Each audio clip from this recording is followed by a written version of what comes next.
What's up, everybody? Good evening. Hope everybody's doing fantastic. Had a great weekend. Watched a lot of baseball. If you didn't watch a lot of baseball, I probably watched enough for both of us, so that's okay. Okay, so what we're going to do here, by the way, if you're in here, feel free to jump in the chat, pound the like button, all those good things. I'm going to go over my cheat sheet. Some of you may have seen my cheat sheet before. If you're in the Discord, like in my Discord, then you've definitely seen the cheat sheet. If you have not seen the cheat sheet, I don't always post it. And this is actually the first time this season that I've done it.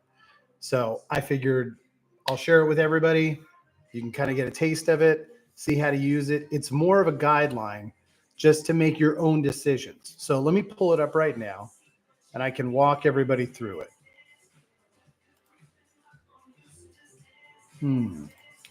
This second. Yep, there we go. All right, cool. So what I do, I wish there was a way I could make this a little bigger for everybody.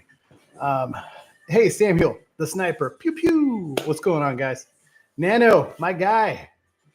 I can't wait to hear how you guys have been doing. I actually had a decent week. Anyway, let's cover this first, so you guys have an idea of what to look at going into game week 4. So the way that I set this up is I look at the matchups that each team has in terms of the pitcher matchups, and then I grade them. The easiest matchups are on the left, and it gets progressively more challenging. So ideally, you want players on teams that are in the easy column. Remember, the key to maximizing your Sorare MLB lineups is making sure that you have good hitters against low-quality pitching. You want to maximize number of at-bats with good hitters versus low-quality pitching. So that's what we're trying to do here. Ideally, what this is going to allow you to do is get the most upside from your plays. So if you have a handful of plays, a handful of guys that are kind of in that same tier, this will allow you to be able to make decisions on who you want to start, who you don't want to start. So let me walk through a couple examples here just so you can understand. So you'll notice it says easy, and then so if the team is a 1, it's easy, and then it goes 2, 3, 4, 5 is a hard matchup. What I do is I use the Fantasy Pros pitcher hitter matchup to be able to look at how they rank pitchers, and based on how pitchers are ranked determines if the matchup for that game week is going to be easy or hard. Now, if you see an asterisk and it's on the left side, that means that a pitcher is ranked over 100. So, for example, Arizona is going to be playing Colorado 3 games. All 3 of those Colorado pitchers are ranked over 100. That's why they have 3 asterisks. If you see an asterisk on the right-hand side, so if you go down a little bit to Boston, you notice Boston has a very hard matchup this week. They do have 1 asterisk on the left, and they had 1 asterisk on the right. The asterisk on the right means that it's a top 20 pitcher. With Boston, that means they're facing Corbin Burns. So the way I look at it is if somebody's facing one of those top-notch pitchers, not all the time, but in most cases, I'm going to count that as a no game. So if I'm looking at somebody like Rafael Devers, now granted, I don't know how, off the top of my head, how Devers matches up with Burns. I don't own any Devers, so I wouldn't have done a deep dive on it. But if I have Rafael Devers, I'm looking at that matchup going, okay, let's just say Boston has 2 games instead of 3. And that is more or less how I look at those things. Like when you look at Minnesota has a 4-game week, which is really intriguing, but they're playing the Dodgers, and they have 2 matchups where they play teams where they play pitchers that are in the top 20. So all of a sudden that 4-gamer does not look sexy. So that's kind of how this works. So what I want to be able to do is start on the left side and progressively move over to the right for you guys. You'll notice that Arizona, they play Colorado. Arizona and San Francisco are both the easiest matchups. The challenge is they only have 3 gamers. So since we're in midweek, ideally you want to try to stack 4 gamers. I personally am going to be playing Arizona guys this week because they're in Colorado. So I'm hoping that Colorado altitude will offset one of those games. Plus, they're obviously on the road, which means that you're guaranteed to get that extra half inning in the ninth inning. So I'm looking at Arizona and I'm looking at San Francisco. Now, the challenge is most of you, including myself, are not going to have a lot of Giants. It's okay. They've only got 3 games anyway. If you're going to roll with some wild Estrada, Yastrzemski, Chapman kind of stack, I guess, then good luck. But it's not that exciting. There's nobody on that team that is really sexy that you're going to put in your lineup. Now, when we move over to the twos get gnarly. And we should have a really high scoring week because you look at Atlanta, Cincinnati is going up against Milwaukee, Philadelphia. They also have a 4-gamer. And, Milwaukee's actually been scoring. So not something we saw from them as much last year, but I don't know, something about Royce Hoskins and Chirrillo in there, and this team is all of a sudden scoring. So those teams are big plays. Atlanta with the 4-gamer, Cincy with the 4-gamer, Milwaukee with the 4-gamer, Philly with the 4-gamer. Those are all going to be fantastic plays this week. So you're going to see a ton of people who are putting out Phillies and Brave stacks. The Cincinnati stack's a little tricky. Obviously, De La Cruz he's intriguing, but he's just so inconsistent. Steer has been on fire, but the Cincinnati stack it's a little tricky. It's a value-based stack compared to the other two, that's for sure. But what I'm typically doing when I'm looking at this is I'm not looking at stacks as much as I'm looking at I'm going to pick and pop guys. So I'm looking at Atlanta. Sorry, my screen's over here. This is over there. I'm looking at Atlanta, and they're facing one lefty. That should look really good for Acuna, Ozuna, Riley. Not afraid to start Olsen there. Albies does hit for more power on the left-hand side. I'm not gonna shy away from playing him. Michael Harris, obviously a great play there as well. Cincinnati plays 2 lefties. That's a little different. That's great for Steer. EDLC though, I'm gonna start Albies over EDLC. So just to kind of give you some direction there. Milwaukee has 0 lefties. That's really intriguing, right? Adames has been swinging the bat really well. Yelich got a day off today, but I like that from Yelich's standpoint because if he's going to play all 4 games with no lefties, that's a great play. Philly, they've got their 4 games. They've only got 1 lefty. I would start Harper either way with 4 games, but that makes me feel more comfortable about starting Schwarber. Trey Turner with 3. Ideally, you want Trey Turner seeing more left-handed pitching, but that's okay. You're good either way on that. The teams that are in this column that only have 3 games. Now, the challenge is, I look at Cleveland, and they've got 3 games, but they don't have any lefties. And that's actually really good for Jose Ramirez. And it's really good for Josh Naylor. But it's really good for Jose Ramirez because he really struggled to hit lefties last year. Anybody else here? San Diego is facing the Cubs. The Padres have a lot of offensive issues right now. Manny Machado has not been great. Tatis, if you have Tatis, you're going to play Tatis. The benefit is Chicago scores a lot, and they have a great offense, and that really puts a lot of pressure on other teams to push and score and be more aggressive on the base paths. And that plays into San Diego really well. The only challenge is it's in San Diego, and Petco does play like the Grand Canyon the first half of the year with the marine layer and whatnot. Who else do you have here? You've got Tampa Bay. They're playing the Angels. So Yandy looks decent. Paredes could be interesting, but for the most part, I'm not starting those guys if I have a 4-banger that I can play. So moving over, we're in the middle column, the 3 column. You have Houston, which looks amazing, right? They've got 3 stars on the left, and they have 4 games, which means you are going to go bananas on Astros.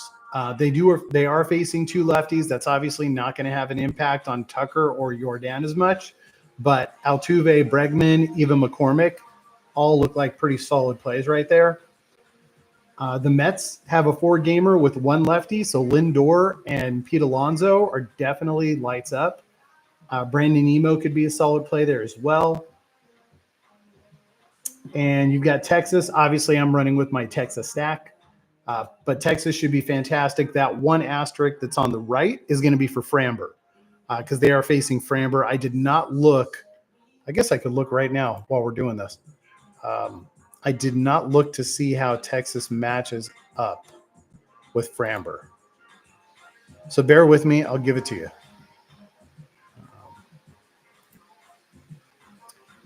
The Rangers are going to be starting Andrew Heaney, who's off to a nice start this year, but typically not very consistent. Okay, so what do we have here? Against Framber, the guys you're worried about. Corey Seager with a OPS of 697 and 22 at-bats. That's not great against Framber. Marcus Semien, pretty solid. 861 with 2 home runs and 29 at-bats. Trying to find Garcia. That's the one we want. Garcia is a 543 OPS with 1 home run against Framber. So not great numbers for the Rangers against Framber. So we'll have to see. That obviously is going to come into play a little bit for most people. It's not going to come into play for me because I'm playing Texas stacks. That's my plan. So once we get into the 4 and the 5s, you're really only looking at the 4 and 5s if you have a stud that's a 4-gamer and you don't have someone else. Hopefully that makes sense. But if you've got – okay, I'm looking through this. None of my guys in the 4 column, or none of my teams in the 4 column actually are 4-gamers. But, I mean, I guess you're looking at like Gunnar or Adley at Boston. I don't love it. Colorado against Arizona. Galen's going to throw. Galen and Kelly, so that's not ideal for Colorado. Detroit's going up against Pittsburgh at Pittsburgh. That ballpark plays really fair. Miami in Yankee Stadium. So that's one that's a little tricky, right? Because you think, hey, Jazz Chisholm in Yankee Stadium, that sounds fantastic. But it's only a 3-gamer, and he's facing 2 lefties. So definitely not ideal for Jazz this week. And then Oakland and Washington, I guess if you've got Giloff, they're playing at Texas, and you've got Washington. Abrams hasn't been playing. I have not seen an injury update. I haven't looked either. But I guess you could contemplate Lane Thomas. San Francisco's a really hard ballpark to play in, to hit in. And they are starting Blake Snell tomorrow. Probably going to be a short start. I'm assuming like 3 to 4 innings. But I don't think it's going to have a huge impact. Okay, so the last column, we're in the hard column. So you pretty much don't have other options. This is your stud. You've got Rafael Devers in here. You've got really hard matchups for the Cubs because they're facing Darvish, Cease, and Musgrove. You've got Mike Trout here. You've got the Dodgers here. It's really hard to sit on Ohtani or Betts or Freeman. You need to make sure that you've probably got somebody in that like 2 column with a 4-gamer if you're going to sit one of those guys. Minnesota does not have an appealing matchup at all, even though they have a 4-gamer. We already talked about that. And then you've got Julio against Toronto, and they've got really solid pitching in Toronto this week. St. Louis has a really tough matchup. No lefties, though, which is good for Nolan Gorman. And Toronto really tough against Seattle. We've got some pitchers duels going on in the Toronto and Seattle series. So anyway, that's how the sheet works. The sheet is just a guide. You have to, what it does essentially is empowers you to be able to make your own decisions with some basic information. You're doing a little lefty righty matchup. You're kind of lining this up, trying to take a step back from just like one game at a time, or going on like Sorare data and just plugging it in and hoping RotoWire does it for you. But this way you're able to digest a little bit easier and empower yourself to make these decisions. So I'm going to go ahead and take a quick second to get a drink, and then I'm going to jump into the chat. And I can't believe there's so many of you guys in here for as late as it is. It's like 1 a.m. East Coast time. I just knew I wasn't going to have time to do this tomorrow. So I wanted to jump on so at least I could do it for you guys tonight and give you a little insight. And I think it's important because, I mean, you guys know last year I had 25 podiums, and those things don't happen by accident. There's a lot of guys with really good cards, especially at the super rare level. There's a lot of sharp guys, and it's not easy to win. This is the type of stuff that I do to make it easier for me to make important decisions, to have quality rosters every single week. So what I'm trying to do is just empower you to be able to take this information and put them into your lineups, and that way you're able to see more success. Okay, so let's jump in here. Sam, I appreciate you, man. Nano, by the way, if this is it, if you're done, you don't need to like check out the Q&A. You are ready to wrap this up. Go ahead and hit that like button on your way out. And you can hit me up on Twitter at Sorare Aces or on Discord. At any time, I'm aced out. I'm pretty easy to find. All right. DJ, good to see you, man. I appreciate it. I tried to do my best. We're at 16 minutes. I was really trying to get it into 15. B Green, you're the man. Appreciate you. Tyler, yo, what's popping? All right. Wonder if the fourth game in Atlanta series is going to be played. Weather looks brutal. That's a great point, Tyler. That part of the challenge when I look at this is I'm not necessarily looking at weather when I'm doing this. I will normally look at weather the morning of lineups, and I normally only worry about lineups if it's more of a weekend series, or if it's a 3-game series and they're gonna miss the first game, meaning there's no Monday game, but weather looks really nasty for Tuesday, and the series is Tuesday, Wednesday, Thursday, because they're not going to have a day to make that up.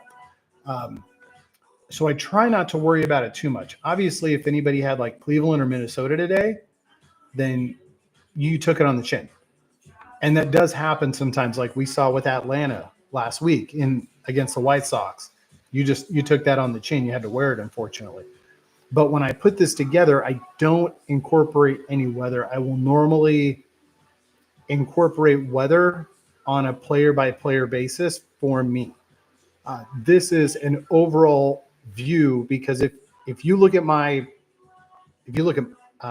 portfolio, or my deck, or whatever we want to call it, my collection, for the most part, you guys know this year it's mostly just Texas stacks. So I've got Texas stacks, and then I've got whoever I think is going to be the best pitcher for the week. And then a relief pitcher. The way I pick my relief pitcher is, I want to go with a 4-gamer, obviously, but I try to pick my relief pitcher on a few factors. But typically, I want to make sure I pick a guy who I think can win the first game of the series, because some guys don't like to throw their closers back to back. Like we saw today, how the Braves brought in Pierce Johnson to close it out because Iglesias threw the day before. So I wasn't sure that I didn't know that the Braves weren't going to do that. So you kind of have to know your manager too. Like today, I thought for sure we'd see Suarez for the Padres because it was a really important moment, and Schilt just dropped the ball, didn't bring in Suarez, and then the Padres gave up 2 runs and they ended up losing that game. So you kind of have to know your managers a little bit. But for me, I always try to pick a closer that I think is going to be able to close, that team is going to win the first game. So like this week for the game week, I felt like the Giants could win the first game. So I made sure I used Oval, and I thought that they would win Sunday. So there'd be a good chance I could get at least 2 there. And it worked out that way, thanks to Schilt making a terrible decision and not bringing in Suarez. that's the way it works sometimes. All right, so but that's how I pick closers. There's a little more into it, but that's typically how I do it. And by the way, we've seen a ton of terrible bullpens already, like a ton. The Angels bullpen is a dumpster fire, right? Some of these bullpens are so bad. I mean, it's great for us, but we have to know that. Normally, I don't factor in. I actually have a bookmark that I'll take a look at the bullpens and how the bullpens are performing, like the 10 highest ERA bullpens for the last 30 days.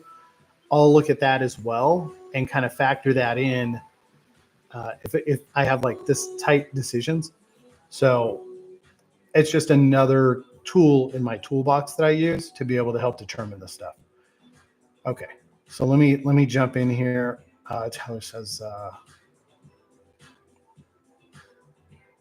Atlanta series be played. Blah blah blah blah blah. Cubs have a bullpen game, and then Hendricks. Oh, one thing I didn't mention. If you're looking at this sheet and you see the question marks, that means that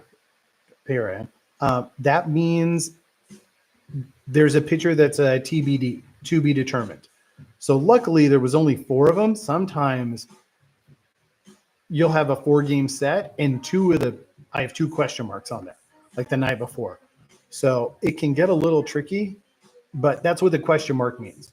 So I just try to do my best knowing that it's likely not going to be a stud in that spot. But it's kind of it's an unknown.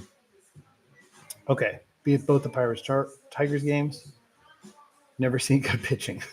Okay. So Torkelson's obviously the play. Does a podium in Sandlot still count? No, Tyler, a podium in Sandlot does not count. Yes. Mickey Mouse trophy. That is absolutely correct. Common stacking Olsen and Acuna, and I'm stacking Marte and Gurriel for the Diamondbacks. Starting Javier. Who are you starting Javier against? Against the Royals? Huh. I think the Royals have a sneaky offense, but I think it's really just going to come down to if Javier is any good. So I think that's a big TBD in its own. I won rewards in the first 2 weeks for Common, which is really weird because I never play Common. And I won some terrible rewards.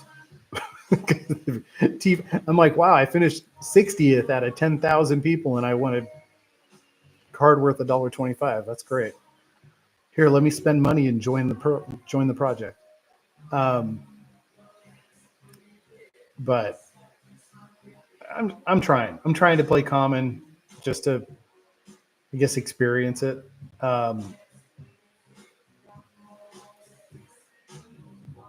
So Sam, yeah, I don't think that's bad. Oh, Sam, here's the thing. Gurriel's not going to hit like this all season. So if you have the opportunity, as soon as this game week locks, you should probably think about swapping him while people are overpaying for him, because he's definitely not going to hit that way all season. I'm going to pivot real quick into this sheet. I think you guys are familiar with this sheet. This is my first 9 game week cheat sheet. So just to look at Gurriel, we've got the Diamondbacks right here. So the Diamondbacks are going to go home and play St. Louis. And then they've got a 4-gamer against Chicago. So just kidding. Don't swap Gurriel out. Swap him out after the 4-gamer with the Cubs. But yeah, anyway. Hopefully that'll help you out a little bit. Let me get back to the other sheet because that's why you guys are here. Yes, I have a lot of spreadsheets. Almost there. Midweek. Okay, and we're back. Okay, Betts Otani Freeman or Altuve Yordi Bregman.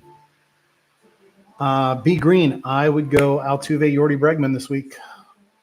that 4-gamer. I mean, they're going to play Kansas City, and they're going to play one against Texas. I definitely expect them to score runs tomorrow against Andrew Heaney. Evan Phillips didn't get to go back-to-back last game week. Could have had that rare chance. Oh, that would have been nice. You know, the thing with Dave Roberts is he's so inconsistent with what he does. And I get it. Like, they really love him there, but outside of that Mickey Mouse championship, he's never won a World Series with arguably the most talented organization in baseball. Today, for example, they come back out of a 4-hour rain delay, and you would think with Betts and Ohtani, especially because of their injury history, that he wouldn't roll them back out there. But he rolls out Betts, Ohtani, and Freeman to wrap up the bottom of the inning, and then he goes into the top of the inning, and he's down 7-0, and he plays them. And I'm like, what are you doing? Like, okay, you just want to give him one more at bat, just kind of see if you can maybe cut the deficit in half or something. Okay. And then the bottom half of the inning happens, and he sends Teoscar out to play right field again. And the next inning, and Teoscar's been on fire, and the next inning, he hits for Teoscar.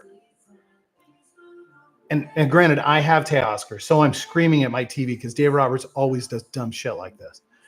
And I'm like, okay, you know what? He's probably pulling everybody. It is what it is. I needed Teoscar to score just a little bit to give me a little space.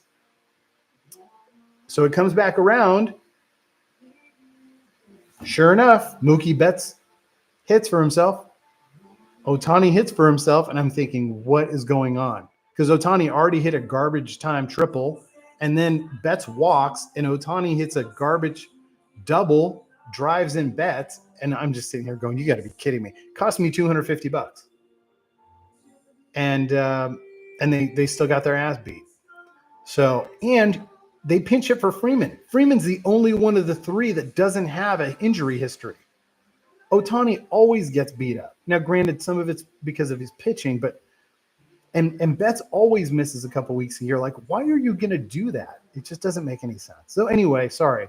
Evan Phillips, I think Evan Phillips is really effective. I don't think Dave Roberts has any idea how to use him. He just looks at an iPad and goes, this is a high leverage situation. I'll throw him in the 7th. Like, he doesn't understand. Anyway, got second by 3 points. Well, congratulations on getting second. That's awesome. When Stevenson gets back, it should help the Angels a lot. Tyler Stevenson? I mean, we're talking about the bullpen. The bullpen, okay. Digging deep there, DJ. Oh, yeah. Phillips had only thrown 5 pitches. Oh, my God. Oh, how do you not? I feel like Dave Roberts, I mean, I understand he comes off that Bud Black managing tree, which is a very sour tree. And Bud Black makes a lot of terrible management decisions. But Dave Roberts, I mean, it's one thing when you make those decisions and you manage the Padres and the Rockies and nobody cares. But when you do it with the Dodgers, like, I always thought that Don Mattingly was a terrible manager when he was on the Dodgers. And I think Phillips is like a little better, but the longer he manages that team, the more I think he actually gets worse as the years go by and he manages that team. But he's a great politician, just like Bud Black. Great politician, which is how he keeps the job. Spencer Steer with the Brave stack. Whoo, that sounds sexy, Tyler. Eflin, really solid. Let's see, who's Tampa Bay playing? The Angels? Yeah, that's really solid. I like that. Keep in mind, Detmer struck out 11 against Boston. So, like, when I'm always targeting, you talked about Grayson. Obviously, Baltimore's playing Boston. You know there's a ton of swing and miss in there. So even if the guy gives up a couple runs, if he's got enough swing and miss, he'll make up for it real quick. I mean, that's the beauty of Garrett Cole. Because even if Garrett Cole doesn't have his great stuff, he'll still strike out 8 guys for you. So he'll go 5-6 innings, strike out 8 guys, might give up 4 runs and not win the game, but he's still going to get you those Ks, and he'll give you a respectable start. I absolutely love Hunter Green, and when you have the opportunity to play him against solid matchups, play him until he gets hurt. Dodgers can't play in the elements. I was really disappointed that the Cubs did not light up Yamamoto. The first inning they had the bases loaded. They didn't scratch a run across. The second inning they got to him, couldn't scratch a run across, and then he kind of settled in. But they had him, and it was like they were so worried about his curve that he was blowing the fastball by him. It didn't make any sense. Like, sit fastball and adjust for the curve. But you'll see adjustments. Yamamoto's still new, so he's getting away with some things right now, and his curveball is really good. But next time around, they're not just going to watch 96 and just let it go. Do you think with the skewed RP scoring that solid middle relievers that likely get 3 appearances out of 4 are as valuable as closers? Yes. They are those like high-end setup guys, like AJ Minters of the world and possibly the Pierce Johnsons now. We'll see how Atlanta plays that out. I do think they're more valuable than a lot of closers because most closers do not come in unless they're going to close. And most closers don't throw 2 games in a row these days. Whereas you get those rubber arm guys and they're getting 5 points every time they're coming out, or they're getting 5 points for the appearance, they're getting 5 points for the hold, 3 points for the outs, and maybe they throw a strikeout in there. I think those guys are absolutely valuable. And what happens is they don't always have the high ceiling that a guy like a Hader or a Doval or Duran, those guys are going to have as long as their team wins. But keep in mind, if it's a tie game, they'll bring in the setup guy. They're not worried about that. Whereas if it's the closer and it's tied, it's a little hit or miss. It depends on if the team's at home or not. Depends on the manager a lot and his strategy. Depends on how the rest of the pen's been playing. Depends on who's starting the next day. If they have a guy who they think can throw 6 and they don't have to burn through the whole pen. There's a lot of different factors that managers really have to digest when they think about bringing closers in versus bringing in setup guys.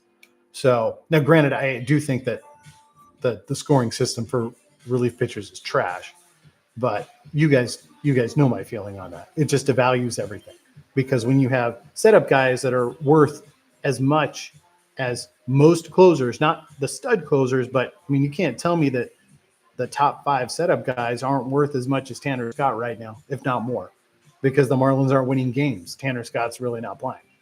So that's a problem. And we do have a huge gap this year. I know we always have a huge gap between like the teams that are good and the teams that aren't. But this year, when you look at it and you're looking already going, wow, the White Sox are trash. The Marlins are trash. The A's are trash. The Angels are pretty much Mike Trout in a dumpster fire. There's just a lot of teams that can't hit and that are just not going to win games. So automatically their closers are completely devalued. And when you have the wonky scoring system we have, absolutely you're going to have setup guys that are scoring, that are going to outscore closers on crappy teams. That's just the way it is. Considering starting Lucas Sims for the Reds because he's had 3 days off and 4 gamers. Tyler, here's something I always tell people. Now, granted, I will say this. Back when I used to do radio and I hosted a fantasy football show, I never hosted a fantasy baseball show. This is probably as close as I got. Because nobody's going to listen. Like 7 people. But here's the thing. Don't get too cute. Don't outthink yourself. So when you're like, hey, well, I'm thinking about Lucas Sims. Do you have other options that are viable, tangible options? Because don't get too cute. Sure, it might work out once in a while. And it might work out this week. But most of the time it doesn't work out, and you're sitting there going, I can't believe I benched X player because I tried to like find a lane here with Lucas Sims. So just don't do it to yourself. Play your studs. And I mean, are 4 more at bats for Lucas Sims going to be that much more valuable than who am I looking at here?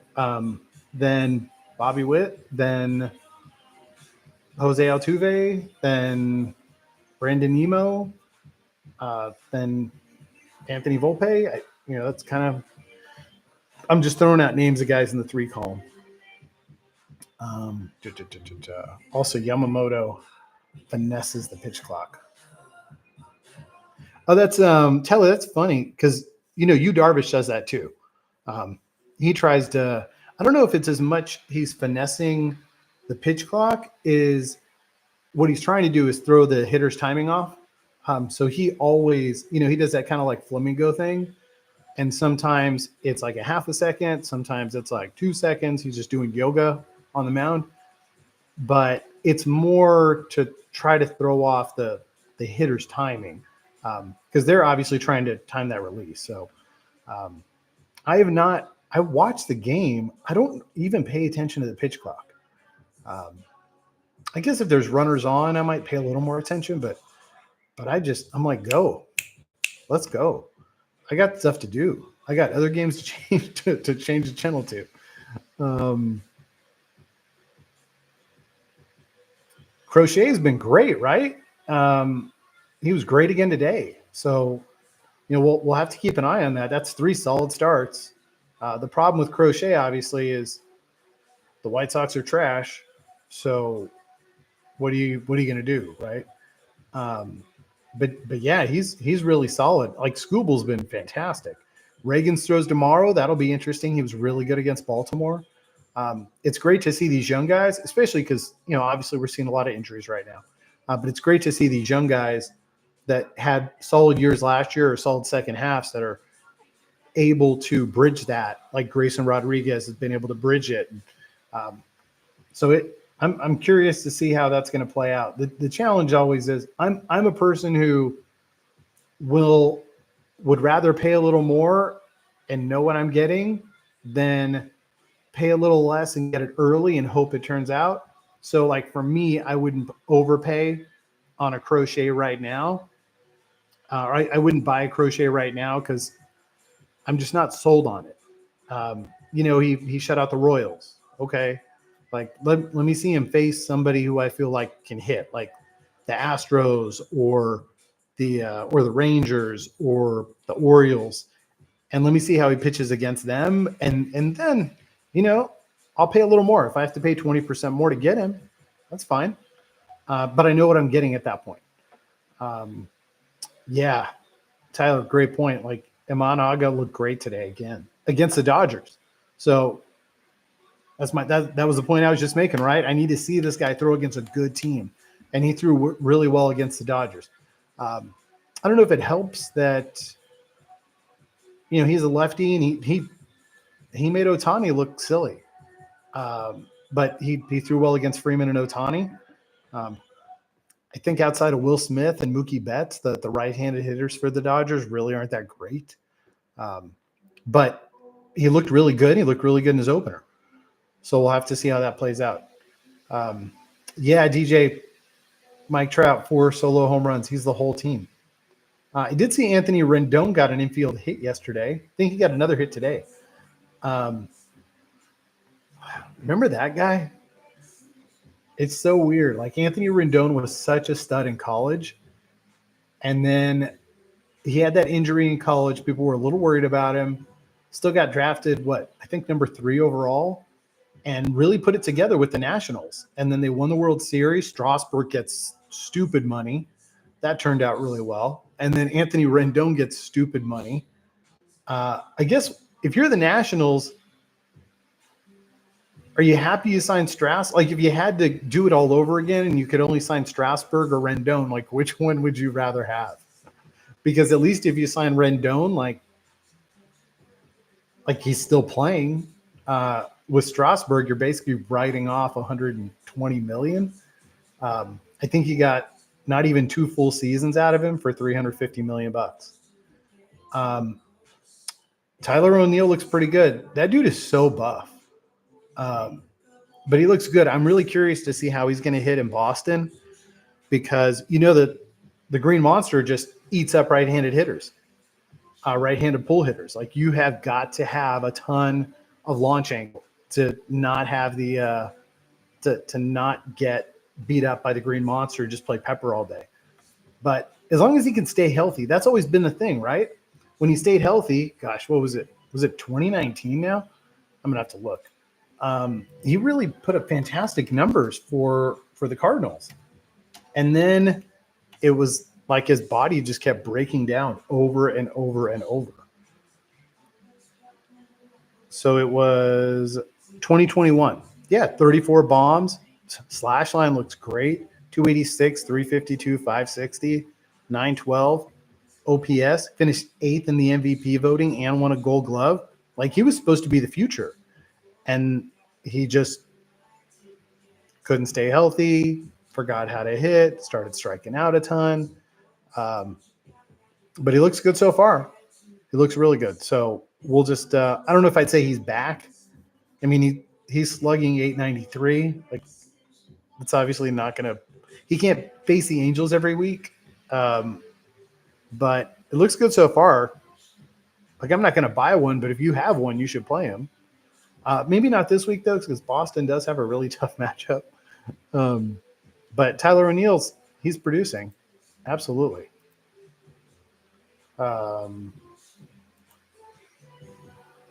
Travis Denard, you know how much – yeah.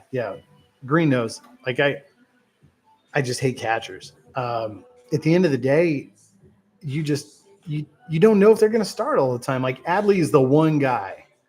I think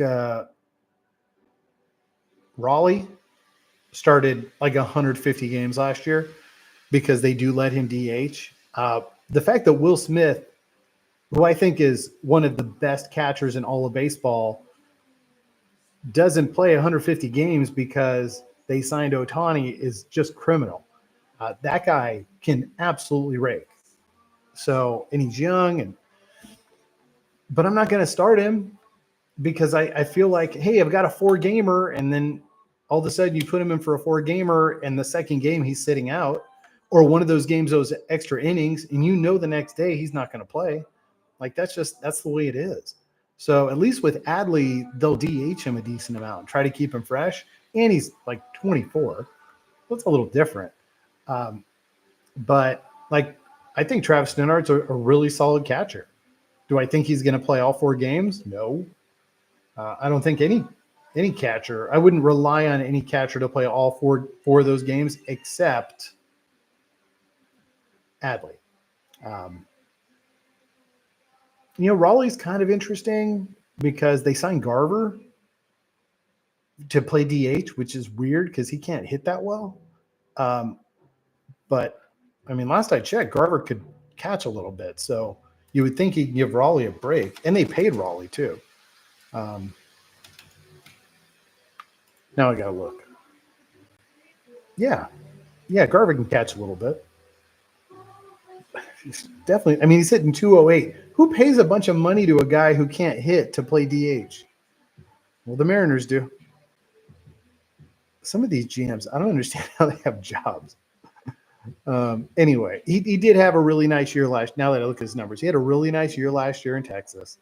But the year before, he slashed 207, 298, 404. Like, come on. How are you going to pay that guy? Didn't they give him like 3 years, $15 million? Oh, my God. They gave him 3 years, $34 million. What in the hell? At least the third year is a mutual option. But he's already 33 years old. Like, that is a fireable offense. Anyway. Tyler, great point. The Twins can't hit. I do think the Twins can hit. I was actually looking at this last night. I do think the Twins can hit. I do think the Twins are not hitting right now, though, which means I don't normally want run one of those like buy low, sell high kind of things. But I do think that if you wanted to roll a twin stack at some point, this is probably the best time to buy it because everybody's kind of down on it. It is a little weird with Buxton playing center because that's just not going to last. As much as I love Buxton, I think he's fantastic. We all know it's not going to last. And I feel like as soon as he starts hitting, that's when he's going to like blow something out. But the Twins can hit, and they will hit, especially in that crappy division. So just think, I mean, they're going to face the White Sox. They're going to face, and the division has some decent pitching. Like the Royals pitching staff looks half decent. Some of the Guardians guys look decent. But the White Sox are terrible. And you get to face them all the time? Okay, that sounds good. There's one more team that I'm forgetting. Detroit. Yeah, I mean, you got Scooble. Like Flaherty got blown up today against the A's. So the Twins will hit. They were one of the highest scoring offenses last year, and I think third in home runs. So now, granted, they had to move around some pieces, but they're gonna hit. I think Juliet is going for like $6 if you want a limited Juliet. I almost bought one yesterday just because I'm bored because they're not rolling out the rest of the cards. So now I'm just buying random other cards that I'm like, I might play this. When we go to multi-entry, it's just a waste. Twins should right-handed pitching. They hate that. They can have 7 lefties in the lineup. Whew. Tyler, you're pretty deep dive on those Twins. But I think they'll hit. And I think these teams in the center, in the NL Central, are going to face a ton of bad pitching. So when you look at teams like, the Pirates off to a great start, it should not really surprise anybody. They have some talent, with Reynolds and Cruz being back and Henry Davis and Ke'Bryan Hayes. Like they have Ke'Bryan Hayes. They have some really solid talent. Their bullpen's decent. It's kept them in games, and they've come up with some timely hitting. I don't think Connor Joe is sustainable, but you do have some pieces there.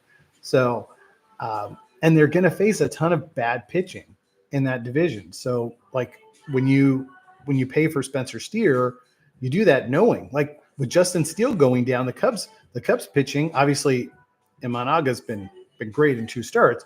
We don't know that's going to be sustainable, but the pitching is not consistent enough in that division. So if you're going to roll a Cub stack, you're going to do all right if you roll a Cub stack, because you're just going to have enough games against the rest of the division that you'll be able to bang it out. Jordan Hicks looks fantastic. 2 starts against the Padres. He's looked great both starts. He's really made that transition look easy. It's not easy. I think we're all expecting Jordan Hicks to get hurt at some point, but kind of like I was talking about Hunter Green, if you've got a good matchup, there's no reason why you don't play Jordan Hicks. He's going to get strikeouts and ride him as long as he stays healthy, but do not be disappointed when he gets hurt, because he's going to get hurt. He's Jordan Hicks. That's what happens. He gets hurt in the bullpen. He's definitely going to get hurt starting. So, but he looks good. Looks real good. Michael King looked really good in his start against the Giants. His first start, he walked like 6 guys. He got rid of that real quick. The Padres pushed him a little too much. I definitely would not have left him in as long as they did, especially knowing his injury history and how the Yankees handled him with kid gloves last year. But I think Michael King is going to be a really solid starter. Is going to be Blake Snell? No, it's not going to be Blake Snell. But for what you can get him for, he'll be good in a pinch for sure. But when you're playing studs, like when I look at the pitchers, Kevin Gausman got rocked. He just doesn't throw well against the Yankees, but he got rocked pretty good. But this week I picked up Pablo Lopez. I picked up Scooble. I like to have like 5 to 7 stud starting pitchers that make my decision hard each week, and then I can just match them up and go, who's playing the A's, who's playing the White Sox, who's playing the Twins, who's playing the Giants, teams that I know strike out a lot, so I can roll those guys in there. Yeah, that's too bad. Weather was cold and hurt him. That's fair.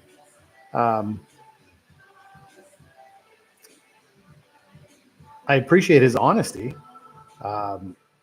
Some dudes, they have to be. Gosh, who was it? There was a guy, Dan Heron. No, not Dan Heron.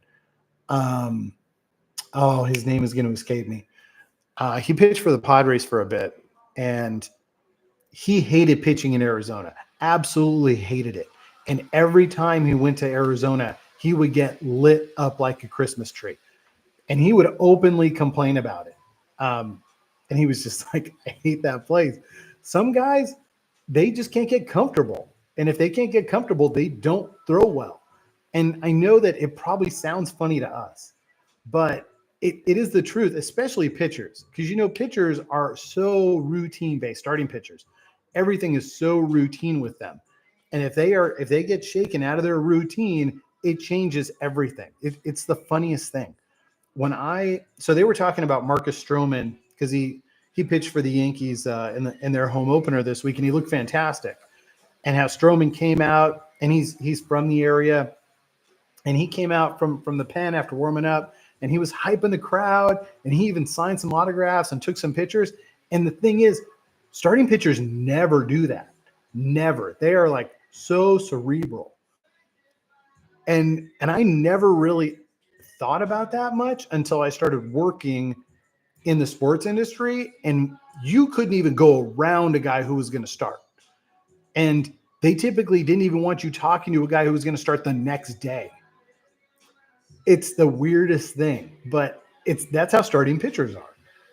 And everything is very regimented with those guys. And I could see Gossman now granted, I understand they play in a dome, but he played in San Fran before. It's not like that's the warmest place. With that breeze coming off the bay, that ballpark is cold and windy. I know it's a different cold than New York, but that's going to be an issue. Like, how's the guy going to throw in November? If he's worried, if you got to be worried, like, oh, Gossman's going to get cold, like, what's going to happen? That's a little concerning. But at the same time, like, that's the way it is. Tyler's telling me Justin Steele's a pretty cool dude pregame. Yeah, most pitchers are weird. Definitely the weirdest dudes on the team are typically the pitchers, especially the relief pitchers. The closers. The closers are like different dudes. Oh, yeah. Pete Fairbanks was talking about how he was having trouble gripping the ball this weekend in Colorado because they use those humidor balls. Remember, gosh, who was it? Was it Greinke who they were playing in Colorado, and he kept throwing balls back. Like, they kept throwing balls to him, and he was like, nope. Because I guess he felt like he could tell the difference between a ball that had been in the humidor and one that wasn't. And he was like, nope, I'm not throwing that ball. But pitchers are just weird like that. Anyway, well, it sounds like you guys all know Justin Steele pretty well, and he's awesome. So they can play fantasy now, right? But they can't, do. I feel like I don't want to say it's a slippery slope. That's not fair. But like, I know ball players who would play fantasy football and who would gamble on football and play DFS, but it was always sacrilegious for them to play fantasy baseball or anything like that. I would assume it still is. But I hear football guys talk about how they play fantasy leagues and fantasy football leagues during the season. So I guess it's okay. I don't know. It's kind of tough it seems a bit hypocritical for these leagues to basically be in bed with all these gambling organizations and then jump down the players about gambling. I mean, obviously you can't gamble on your sport. That's obvious. But it just seems pretty obvious that you're going to run into some issues because you have a lot of men with a God complex and far too much discretionary income. So, and there's that rush about gambling. I mean, we're all degenerates. We love playing it. We love to sweat the game, and it's just different.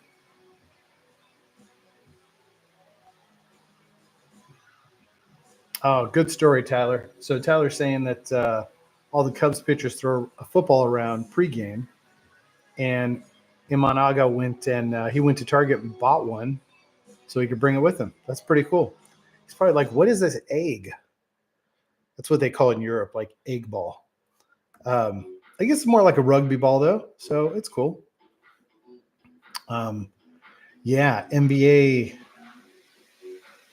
I was in my Padres Discord today, and they were talking about how I guess the Clippers were down like 35 today at one point, and they came back and won that game. And one of the guys, the Clippers fan, he's talking about it, and he's like, sometimes I just watch the NBA and I think something's not right. And we can bet on these things with like live game lines, and to be down 35, the money line on that, they'd probably shut the money line off at that point. You would hope. Like there's got to be like a threshold where the house like shuts the money line off, but it's hard not to think about those things. And we can talk about like Tim Donaghy, who was an NBA ref and was betting on games and would tell bookies like how to bet on games he was reffing, and it's just, gosh, I think about that like old school Lakers Sac series that you had all of these mysterious calls on Sacramento in Game 7, and eventually I think it was Game 7, and they ended up losing that series to the Lakers. And it's a tricky scenario, which is why they always kept it out. But now I guess there's just too much money. The owners just don't care enough. They're like, whatever, we're rich. It's all good. All right, guys. Anything else? I appreciate the back and forth. I hope you guys do too. But I don't want to keep you all night. It's almost 10:45 here, and my girlfriend has not texted me yet, so that is not a good sign. But I'm going to wrap this up. There it is. There's the text. Her ears must have been burning. So if you guys have any questions, I typically will not do this every game week. Like I said, I haven't put together the cheat sheet all year. This is the first time I did it, only because one of my buddies was like, "Hey, where's the chart?" And I was like, "I'm not doing the chart anymore because it takes like 30 to 60 minutes for me to make the chart, like the way I want to make it." And the reason I'm doing the stack is I don't have to do that anymore. It's easy. But so I can't say I'm going to do it all the time, but I did want to at least give it to you guys this week. Hopefully it'll help if I have the time. And if you guys are vocal about it, I will consider whipping it out if I can. But like I said, I don't need to do it for me. Like I'm going to roll a Texas stack and I'm just finding the best pitcher. So it's not that hard for me. But I know you guys have a lot of different cards and a lot of different options, and the stuff helps. So anyway, hope you have a great game week. Look forward to seeing your rewards tomorrow. You will probably not see mine because I won cash money, so it's not that exciting. But 2 top 10s this week, which is hilarious to me because my teams are terrible. But 2 top 10s this week, and I have a pretty good team for rare this week, so I'm excited to see how that plays out if I can get another top 10. But make sure you share those rewards with me. Hit me up with any questions on Twitter at Sorare Aces or in my Discord, or if you want to DM me on Discord, that works too. But I hope you guys have a great. I hope you have good luck with your rewards tomorrow, and I hope you have a fantastic game week. That's going to do it. Peace out, guys.